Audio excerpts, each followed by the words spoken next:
वर्तमानाला कळेना आमची भाषा तिचा घेऊन येणाऱ्या पिढ्यांशी बोलतो आम्ही. मला असं वाटतं की आता स्टेज ज्या पद्धतीने काम करत आहे ती या पुढच्या काळाची नांदी आहे. जी सुवर्ण काळ जो आत्ताच्या घडीला कोविड नंतरच्या काळानंतर एक क्रांती खरं तर आली इंटरनेट आणि बाकी सगळ्यामध्ये, पण मराठीत ती क्रांती कॉन्टेंटमध्ये तितक्या उत्क्रांती लेवलला खऱ्या अर्थानं गेलं नाही. कॉन्टेंट हा बनत होता, त्यासाठी व्यासपीठ तितकं आपलंसं म्हणावं अशी खंबीरपणे पाठराखण करणारं कोण उभं राहिलं नाही. या सगळ्या काळात ज्या वेळेला स्टेज येतंय ती ही परिस्थिती अशी आहे, पण ओव्हरऑल येणारा काळ कसा आहे, कशा पद्धतीचा आहे आणि यांच्या समोरची आव्हानं काय आहेत खरं तर जाणून घ्या. खूप खूप स्वागत आहे राजेश. इतकी वर्ष आपण एकत्र काम करतोय, तुला अगदी इंडमॉल शाईन पासून त्याच्या अगोदर ऍक्टर, त्याच्यापासून झी युवा, सोनी मराठी लॉन्चिंग मधला तू तशा अर्थाने तुझ्याकडे कायम एक ब्रह्मास्त्र राहिलेलं आहे. स्टेज ओटीटी नेमकं ह्यातलं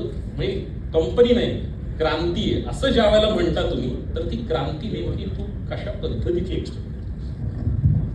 थँक्यू ओळख करून दिली. सो इतकी वर्ष इंडस्ट्रीमध्ये अनेक चॅनल्स, अनेक प्रोडक्शन हाऊसेस आणि क्रिएटिव्हली जेव्हा मी काम करतो तेव्हा एकच लक्षात आलं होतं की चांद्यापासून बांद्यापर्यंत आपल्याकडे एक संस्कृती आहे, एक संत परंपरा आहे. आपल्याकडे 200पेक्षा जास्त बोलीभाषा महाराष्ट्रात आहेत. म्हणजे खानदेश, विदर्भ, वराडी, नागपुरी, सोलापुरी, सातारी, कोल्हापुरी, मालवणी अशा अनेक भाषांमध्ये कंटेंट, तिथले क्रिएटर, तिथे नाट्यकला आहेत. परंतु प्रत्येकाला व्यासपीठ जे आहे ते मिळत नाही आहे. आणि आजच्या बेसिकली डिजिटल युगामध्ये ज्यांच्याकडे आत्ता काही खूप करून दाखवण्याची जिद्द आहे अशा लोकांसाठी आम्ही स्टेज आलो आहोत. तर मराठीसाठी असं हक्काचं व्यासपीठ नाही आहे, जे डिजिटल प्लॅटफॉर्म नाही आहे, जो आम्ही तो बनण्याचा प्रयत्न करतोय, सगळ्यांपर्यंत जाण्याचा प्रयत्न करतोय की तुम्ही बिनधास्तपणे तुम्हाला जी गोष्ट सांगायची आहे ती आमच्या माध्यमातून, स्टेजच्या माध्यमातून आपण मांडूयात. मला असं वाटतं की तुम्ही मांडताय यापेक्षा आपण मांडतोय, कारण समोर बसलेले हे आपल्यापेक्षा वेगळे नाही आहेत. त्यामुळे निश्चितच ती महत्वाची नांदी आहे असं मला वाटतं. नमस्कार सबको, जय महाराष्ट्र. आप सबका बहुत बहुत धन्यवाद. आप सब लोग यहाँ पे आए हैं आज समय निकाल के. आज बहुत खुशी का दिन है कि हम स्टेज को धीरे धीरे करके अपने हर देश के कल्चर में, भाषा में, बोली में लेके जा पा रहे हैं. जो हमने शुरुआत की थी एक छोटे से आइडिया से. जो आपका सवाल है उसका आई थिंक जवाब यही है कि हमने हमारे घर पे जब हम बात करते हैं हमारे दादा दादी से, मम्मी पापा से, तो हम उनके साथ जैसे होते हैं वैसे ही रहते हैं. वहाँ पे हम कोई मास्क नहीं पहनते हैं कि अब इनके साथ हमें एक मास्क पहन के बात करनी पड़े. और ये एक बहुत बड़ी इंसाइट और स्टेटमेंट है कि जब आप अपने परिवार के साथ में जिस तरीके से रहते हैं, आप जब उसी तरीके को पर्दे पे उतारते हो तो आप बहुत अपने आप को उसके अंदर देख पाते हो, अपनी संस्कृति को, अपने आसपास के कल्चर को, अपने पहनावे को, अपनी बोली को, अपने खान पान को, और वहाँ से कनेक्ट फील होता है.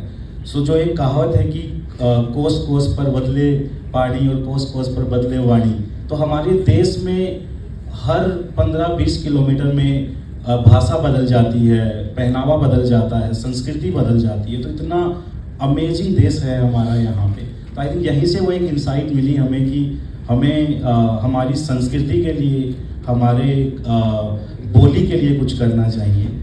स्टेज शुरुआत होने से पहले आपने जैसे एक वीडियो में भी देखा कि हम लोग एक कंपनी रन करते थे, वीडी फीड. वहाँ से हमारी शुरुआत हुई थी. हमने करीबन 5 से 6 साल तक उस कंपनी को रन किया. किसी वजह से जब उस कंपनी में कुछ प्रॉब्लम्स आई तब हमें लगा कि अब हमें क्या करना चाहिए, और वहाँ से फिर आई थिंक स्टेज की 2019 नवंबर में सुरुवात हुई.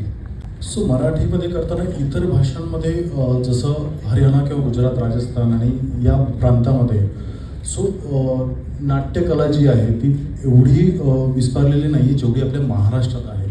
संत साहित्य परंपरा आहे किंवा खूप नवीन नवीन दिग्दर्शक आहेत, लेखक आहेत. सो माझा हाच मानस होता की मराठीमध्ये येताना आपण पाथ ब्रेकर कसं ठरू शकतो डिजिटलसाठी.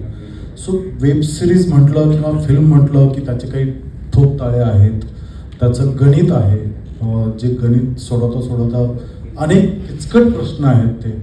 सो ते प्रश्न सहजरित्या मिळून कसे सोडवता येईल यावर माझा भर असेल, की यामध्ये कुठलेही मधले दुवे नसतील. जे कला आणि आम्ही हा एकमेव एक पूल बांधण्याचा प्रयत्न करतोय.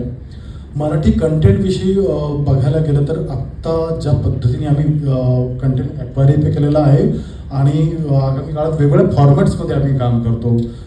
क्विक सिरीज असेल, वेब सिरीज आहेत, लॉंग फॉर्मॅटमध्ये काम करतोय आणि ओरिजिनल फिल्मसाठी करण्याचा मानस आहे. त्याच्यावरती काम सुरू झालेलं आहे already.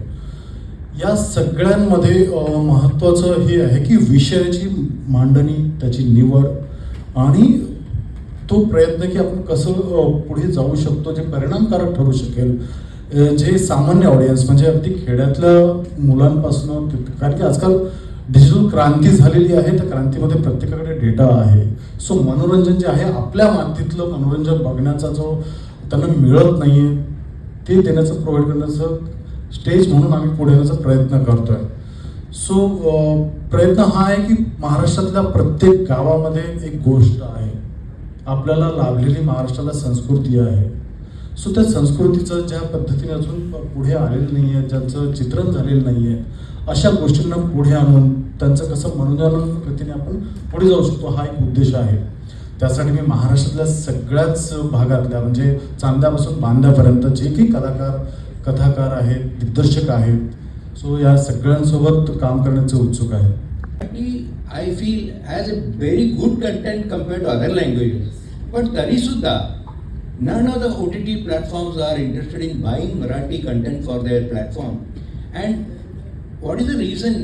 Earlier there were 3-4 contenders for OTT, but none of them clicked in a big way.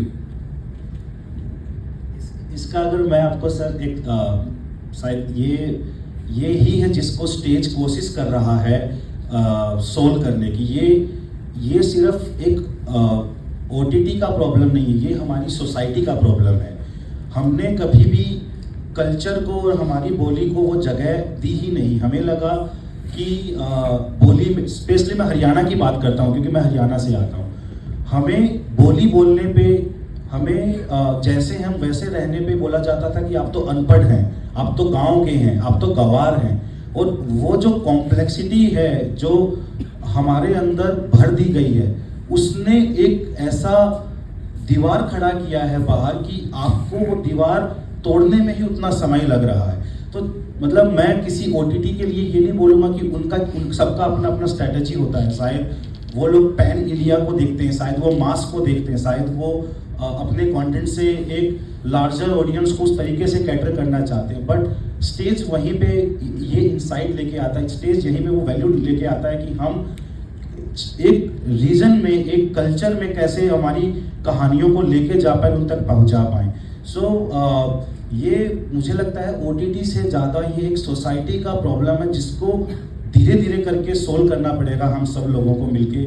आप देखिए, मैं अभी गुजराती में हमने शुरू किया. गुजराती सिनेमा पिछले 5-6 साल में कैसे धीरे धीरे करके ग्रो किया है. तो किसी ने बार बार कोशिश करी, एक बार फेल हुए, 2 बार फेल हुए, फिर धीरे धीरे करके लोग सिनेमा में जाने लगे, लोग थिएटर्स में जाने लगे. आज लालो जैसी फिल्म एक 50 से 70 लाख में बनी हुई आज 120 करोड़ रुपए कमा लेती है. तो ये एक बहुत बड़ा स्टेटमेंट है सबके लिए कि कैसे एक रीजनल सिनेमा बन रहा है और कैसे उसके अंदर लोग जा रहे हैं और देख रहे हैं. तो मुझे ऐसा लगता है कि शायद ये बदलाव, और इसीलिए जो हम अपने आप को बोलते हैं कि ये क्रांति है, ये समय के साथ और एक कंसिस्टेंसी के साथ आती है. और इसीलिए हमने उन जगह को चूज किया जहाँ से हमें तो सब, हम हरियाणवी में गए थे तो ये बोला गया था कि ये नए बच्चे आए हैं और पता नहीं थोड़े दिन में आएंगे और चले जाएंगे, क्योंकि किसी को भरोसा ही नहीं है कि अपने कल्चर में सिनेमा